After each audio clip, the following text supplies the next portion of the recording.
ማርያም ያሉ እንደነ አክሱም ጽዮን ማርያም ያሉ እንደነ መርጦሬ ማርያም ያሉ እንደነ ጣና ቂርቆስ ያሉ መስዋዕተ ኦሪት የተሰዋባቸው የብሉይ ኪዳን ሥርዓት የተፈጸመባቸው ትንቢት የተነገረባቸው ተስፋ የተሰጠባቸው ሱባኤ ሲተነተንባቸው የቆዩና ክርስቶስ በናፍቆት የተጠበቀባቸው ቦታዎች ናቸው።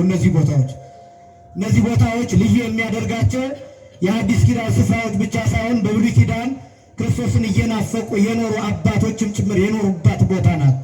አረፍተ ዘመን እየገታቸው በሩቅ እየተሳለሙ እየሰገዱ እጅ እየነሱ ምስጢረ ሥጋዌን እየናፈቁ የጌታን መምጣት እየናፈቁ እየቆጠሩ የኖሩባት አባቶች ብሉይ ኪዳንና ሐዲስ ኪዳን አንድ የሆኑባቸው ስፍራዎች ናቸው። እነዚህ ስፍራዎች ልዩ የሚያደርጋቸው ይሄ ነው። እግዚአብሔር ፈቅዶልን በዚህ ስፍራ ማክበራችን እኛ የተለየን ጻድቃን ስለሆንን ሳይሆን ነገር ግን ከሌሎች አባቶቻችን ተምረን ወደፊት የጽድቅ ስራ እንድንሰራ እግዚአብሔር ሊያስተምረን በዚህ ቦታ ሰብስቦናል። ክብርና ምስጋና ለአምላካችን ይሁን።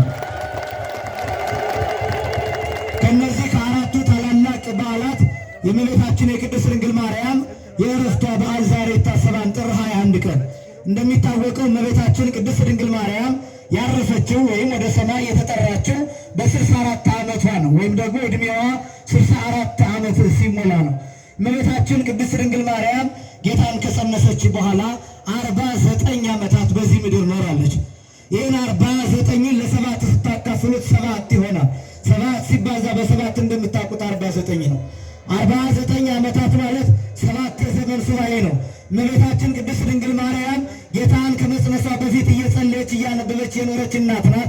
ነገር ግን ደግሞ ጌታን ከጸነሰች በኋላም አብዝታ እየጸለየች አንድ ቀን ከአንደበቷ የእግዚአብሔርን ስም ሳትለይ እግዚአብሔርን እያከበረች እግዚአብሔርን እያመሰገነች እግዚአብሔርን እየጠራች ስለ እግዚአብሔር ብቻ እያሰበች ዘመኗን ሙሉ ለእግዚአብሔር አቃጥላ የኖረች እናት ናት። 49 ዓመት ክብርና ምስጋና ለእመቤታችን ይሁን። 49 ዓመታት ለዚህ ነው 64 ዓመታት የሆኑበት ምክንያት ይሄ ነው። 15 ዓመት ጌታን ከመጽነሷ አስቀድሞ የነበረችበት ጊዜ ነው። ያ ማለት 12 ዓመት በቤተ መቅደስ ኖራለች። 3 ዓመት በእናት በአባቷ ቤት ኖራለች። ከቤተ መቅደስ ከወጣች በኋላ በዚህ ምድር የኖረችው 49 ዓመታት ናቸው። እነዚህ 49 ዓመታት 7 የዘመን ሱባኤያት ናቸው። 7 ሲባዛ በ7 49 ስለሚሆን በእነዚህ ዘመናት እግዚአብሔርን እያከበረች ኖራለች። ቃሉን ጠብቃ በአይምሮዋ ኃጢአት ሳታስብ በልቡናዋ ነውር ሳታስብ በሰውነቷ ክፋት ሳይገኝ ነውር ሳይገኝ አልብኪ ነውር ወኢምንትሪ በላዕሌኪ በላይሽ ላይ ምንም አይነት ነውር የለብሽም ብሎ ሰሎሞን እንደተናገረው ቅዱስ ያሬድም እንደተረጎመው ሰውነቷ በሙሉ ቅዱስ ሆኖ ዘመኗ በሙሉ ሕይወቷ በሙሉ ጊዜዋ በሙሉ ዕድሜዋ በሙሉ ለእግዚአብሔር መስዋዕት ሆኖ የተሰጠ የመጀመሪያዋን ሔዋን ዕዳ የከፈለች ናት እመቤታችን። ክብርና ምስጋና ለአምላካችን ይሁን። የመጀመሪያዋን ሔዋን ዕዳ የሴትነትን ዕዳ የከፈለች የፈረሰውን ሴትነት የሰራች የፈረሰውን እናትነት የሰራች የገነባች እመቤታችን ፈርሶ የነበረውን እናትነት ይሰደል የነበረውን ሴትነት ይጣጣል የነበረውን ሴትነት ከርስት ወጥቶ የነበረውን ሴትነት ያንን እንደገና የሰራችው ናት እመቤታችን።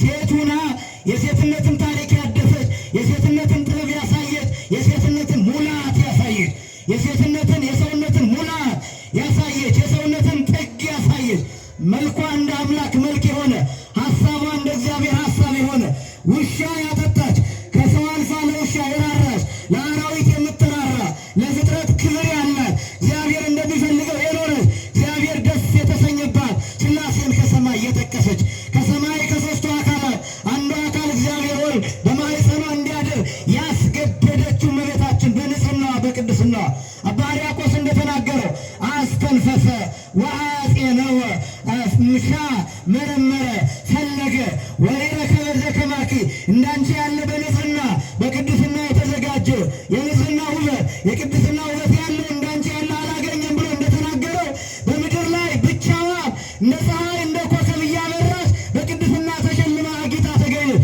ያን ጊዜ ከሦስቱ አካላት አንዱ አካል እግዚአብሔር ወደ እመቤታችን መጣ። ክብርና ምስጋና ለአምላካችን ይሁን።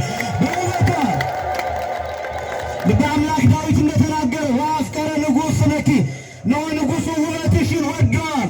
ነው ንጉሡ ንጽሕናሽን ወደዋል። ነው ንጉሡ ቅድስናሽን ወደዋል። ነው ንጉሡ መዘጋጀትሽን ወደዋል። በዓለም ላይ በንጽሕና በቅድስና መሸለምሽን ማጌጥሽን ወዶታልና ስለዚህ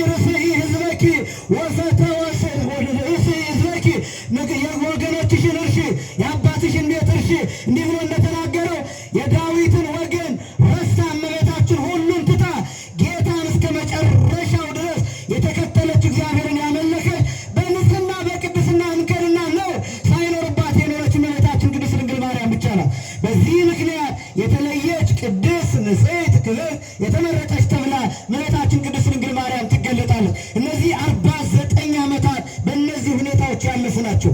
ንጽሕት ናት፣ ቅድስት ናት እመቤታችን። ይህ ብቻም አይደለም፣ የተፈጸመባት ነገር በእመቤታችን በቅድስት ድንግል ማርያም ዓለምን ሊያሳልፍ የሚችል ነው። በነገራችን ላይ በእመቤታችን በኩል የተፈጸመው ምስጢር ሐዋርያት ስትነግራቸው መልአኩ ቅዱስ ገብርኤል መጥቶ እንዲህ ብሎ ተናግሯል። ሐዋርያትን ገሥጿቸዋል። ያለ ጊዜዋ ይህችን ዓለም ልታሳልፏት ነበር ብሎ ገሥጿቸዋል። እመቤታችን ቅድስት ድንግል ማርያም ይህን ምስጢር ብቻዋን ተሸክመዋለች።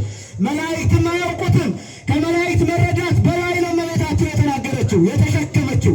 አባ ሕርያቆስ ሲናገር ይበጽሖ ህሊና ሰብ ወኢዘ መላእክት አእምሮ፣ የሰው ሀሳብ አይደርስበትም፣ የሰው ይቅርና የመላእክት እንኳን አይደርስበትም ይላል። ያን ምስጢር ግን እመቤታችን ተሸክመዋለች። ክብርና ምስጋና ለአምላካችን ይሁን። ቅዱስ ኤፍሬም ሲናገር አይ ልሳን ዘይክል ነው ይላል። ምን አይነት አንደበት ነው የሚናገረው ይላል። የእመቤታችን የቅድስት ድንግል ማርያም የተሸከመችውን ምስጢር መናገር የሚችል የለም። የቃል ሥጋ ኮንን ምስጢር መግለጥ የሚችል የለም። ቃል ሥጋ ኮን የሚለውን ቃል እመቤታችን ቅድስት ድንግል ማርያም ለመጀመሪያ ጊዜ ባትሰማው ኖሮ አይጻፍም ነበር፣ የሚችለውም የለም ነበር። መተርጎም ማብራራት የሚችል ማንም የለም። ነገር ግን እመቤታችን አስቀድማ ሰማችው። ስለዚህ እመቤታችን የተለየ ቅድስና የተለየ ንጽሕና ያላት ናት። ከፍጡራን በላይ ከፈጣሪ በታች ብለን የምንጠራት ለዚህ ነው። ስለዚህ እመቤታችን ቅድስት ድንግል ማርያም 64 ዓመታትን በዚህ ምድር ከኖረች በኋላ ልጇ ልትሞች ነው፣ ነፍስሽን ከሥጋት ልለያት ነው ብሎ እመቤታችን ቅድስት ድንግል ማርያምን አናገራት ጌታ። በነገረ ማርያም እንደተጻፈው ስንክሳርም ላይ እንዳለው እመቤታችን ቅድስት ድንግል ማርያም ለጌታ እንዲህ ብላ መለሰችለት። እፎኑም እመ አምላክ ብሎ ቅዱስ ያሬድ ይገልጠዋል። በከየት ደንጊጻ ከበኩሉ ሰብ ሞት ሰብአ ሐወፃ፣ የአምላክ እናት ስትሆን እንዴት አለቀሰች እንደ ማንኛውም ሰው ሞት በጎበኛት ጊዜ ብሎ ይጠይቃል። እመቤታችን ቅድስት ድንግል ማርያም ምንድን ነው የጠየቀችው? እኔ አንተ እናት ነኝ፣ የአምላክ እናት ነኝ። አንተን አምላክን ጸንሻለሁ፣ አንተን አምላክን ወልጃለሁ፣ አንተን አምላክን ዳስሻለሁ፣ አንተን አምላክን ተሸክሜያለሁ፣ አንተን አምላክን የድንግልና ጡት አጥብቻለሁና እንዴት ሞት ያገኘኛል ብላ እመቤታችን ጌታን ጠየቀችው። ለምንድን ነው እመቤታችን ሞትን የፈራችው ቢባል ሞት የሚባለው ጠባይ የዕዳ የፍዳ ስለነበረ፣ በዚህ ምክንያት እመቤታችን ኃጢአት ስላልነበረባት ነውር ስላልነበረባት በዚህ ምክንያት እመቤታችን ሞትን ፈራችው። ሞትን የፈራችው እመቤታችን ብቻ አይደለችም፣ ጌታችንም ሞትን ፈርቶት ነበር። እየሰማችሁ ነው ምእመናን? ጌታችንም ሞትን ፈርቶት ነበር። እየተመላለሰ ይጸልይ ነበር። ምን እያለ? ይህች ጽዋ ከኔ ትለፍ እያለ ይጸልይ ነበር። ሞትን ፈርቶት ነበር። ምንን ፈርቶት ነበር? ሞትን። ይህ ሲባል አምላክ አይደለም ማለት አይደለም። ነገር ግን እንደ ሰውነቱ ሞትን ፈርቶት ነበር። ስጋን ነፍሷን ነፍስን ተዋህዷልና እየተመላለሰ ብትፈቅድስ ይህች ጽዋ ከኔ ትለፍ እያለ እየተመላለሰ ይጸልይ ነበር። እመቤታችንም ልክ እንደ ልጇ ሞትን ፈርታ ነበርና ለምን እሞታለሁ ብላ ጠየቀችው። ጌታችን መድኃኒታችን ኢየሱስ ክርስቶስ ለእመቤታችን መለሰላት።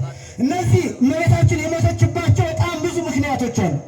አንደኛ እመቤታችን ባትሞት ኖሮ ሰው አይደለችም ይባል ነበር። ምን አይደለችም ይባል ነበር? ሰው አይደለችም ይባል ነበር። ሰው አይደለችም ከተባለ ደግሞ ክርስቶስ ሰው አልሆነም ያሰኛል።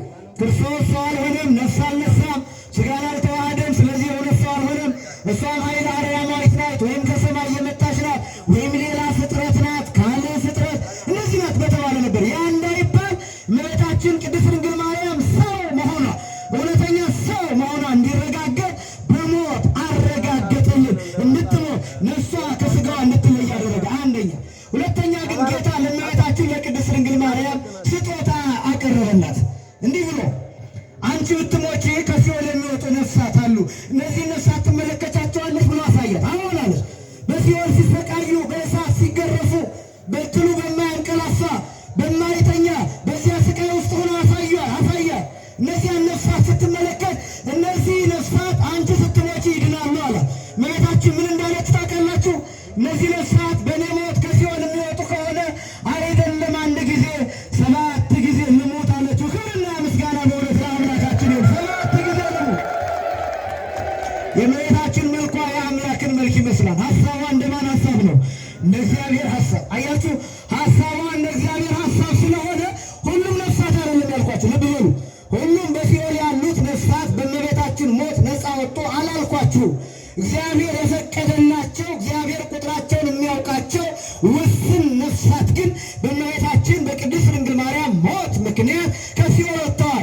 ቃል ኪዳን ሆነው የተሰጣቸው እነዚህ ነፍሳት ምን አይነት ነፍሳት ናቸው ቢባል የእመቤታችን የቅድስት ድንግል ማርያምን ስሟን ይጠሩ የነበሩ በስሟ ይማጸኑ የነበሩ ምስጢረ ሥጋዌን አምነው በምግባር ያዳጣቸው በምግባር የወደቁ ከሃይማኖት ግን ያልተላወጡ የነበሩ ሰዎች ነፍሳቸው በሲኦል ስትሆን በእመቤታችን በቅድስት ድንግል ማርያም ሞት ምክንያት ከሲኦል ነፃ እንዲወጡ ሆነዋል። ክብርና ምስጋና ለአምላካችን ነው።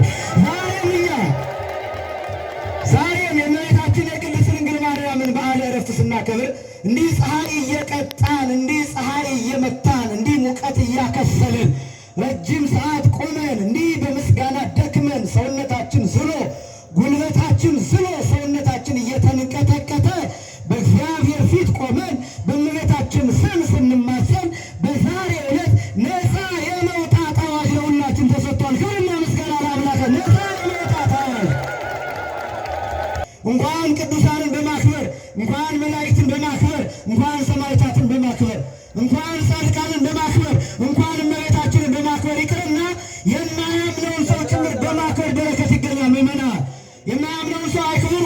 ሃይማኖት የሌለው ሰው ቢሆን አክብሩ።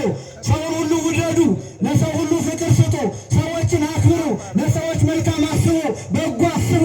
ሀሳባችሁ እንደ እግዚአብሔር ይሁን፣ ሀሳባችን እንደ ድንግል ማርያም ይሁን፣ ሀሳባችን እንደ ቅዱሳን ይሁን፣ ሀሳባችን እንደ ሰማዕታት፣ ሀሳባችን እንደ ጻድቃን፣ ሀሳባችን እንደ አባቶቻችን ይሁን። ይህ ነው ክርስቲያን ማለት እንደሱ ነው። እመቤታችን ያስተማረችን ይህንን ነው። እየሞተች እንኳን በእሷ ሞት ነፍሳት ነፃ እንዲወጡ ትፈልጋለች። በልጇ ሞት ነፍሳት ነፃ ወጥተዋል። ከዚያ በኋላ በተለያየ ምክንያት ወደ ሲኦል የወረዱ ነፍሳት በሞቷ ነፃ እንዲወጡ አይደለም አንድ ጊዜ 7 ጊዜ ልሙት ብላ እመቤታችን ተናገረች። ይህንን ቃል ስትሰጠው ጌታችን መድኃኒታችን ኢየሱስ ክርስቶስ ሐዋርያትን ሰበሰባቸው። ከያሉበት ቦታ በደመና ጠቅሶ አምጥቶ በእመቤታችን በቅድስት ድንግል ማርያም ዙሪያ አደረጋቸው። 72ቱ ደቀ መዛሙርት አጠቃላይ 120 ቤተሰብ ተሰበሰበ። እነሱ ብቻ አይደሉም። በነፍስ በዓለመ ነፍስ ያሉ እነ ቅዱስ ዳዊት እነ ዕዝራ በገናቸውን እየደረደሩ መሰንቋቸውን እየደረደሩ ወደ እመቤታችን መጥቶ መላው እመቤታችን ያለችበት በሙሉ በብርሃን ተከበበ። ብርሃን ዙሪያውን እመቤታችን ቅድስት ድንግል ማርያም ብርሃን መመልከት ጀመረች። እነሱ በገና ይደረድራሉ፣ እነሱ መሰንቆ ይመታሉ። ሐዋርያት ደግሞ ጥያቄ ይጠይቃሉ። ለምን ተሰበሰብን አሉ። ያን ጊዜ ሐዋርያት ዮሐንስን ላኩት። ያኔ በደረቱ ተጠግተህ የሚያስይዝህ ማን ነው ብለህ የጠየቀው አንተ ነህና አሁንም ለምን ሰበሰብከ ብለው ጌታን ጠይቀው አሉ። ያን ጊዜ ቅዱስ ዮሐንስ ወንጌላዊ ወደ ጌታ ተጠጋ። ለምንድነው ዛሬ ሰበሰብክን አለ። ዛሬ እናትህ እመቤታችን ቅድስት ድንግል ማርያም እናቴ እመቤትህ ቅድስት ድንግል ማርያም ነፍሷ ከሥጋዋ ትለያለችና የሰበሰብኳችሁ ለዚህ ነው አለ። ዮሐንስ ለሐዋርያት ነገራቸው። ሐዋርያት አዘኑ፣ ደነገጡ። ነገር ግን እመቤታችን ቅድስት ድንግል ማርያም አጽናነቻቸው፣ ነገረቻቸው። እኔ የምሞተው ነፍሳት ከሲኦል ስለሚወጡ ጭምር ነውና አታልቅሱ፣ አትዘኑ፣ በእኔ ሞት የሚድኑ ነፍሳት አሉ እያለች እመቤታችን ቅድስት ድንግል ማርያም ነገረቻቸው። ያን ጊዜ ብርሃኑ ሞላ፣ መዓዛው መጣ። በገናውን እየደረደሩ መሰንቆውን እየደረደሩ ብርሃን በልቧ ውስጥ በነፍሷ ውስጥ አርፎ